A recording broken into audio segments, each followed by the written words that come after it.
Hello friends, welcome to Fam's Tech. This is Realme 5 Pro smartphone. In this video, we will learn how to enable sound for screen recording in Realme 5 Pro smartphone.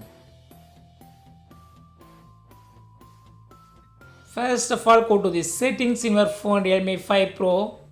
Click on settings.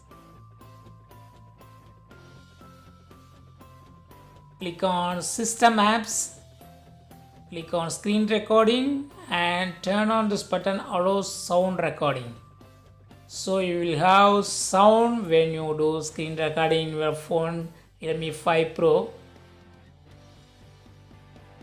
Once again I repeat the settings.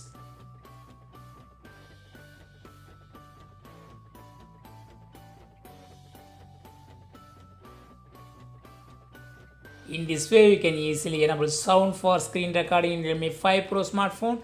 That's all friends. Thanks for watching. Subscribe for more videos. Bye.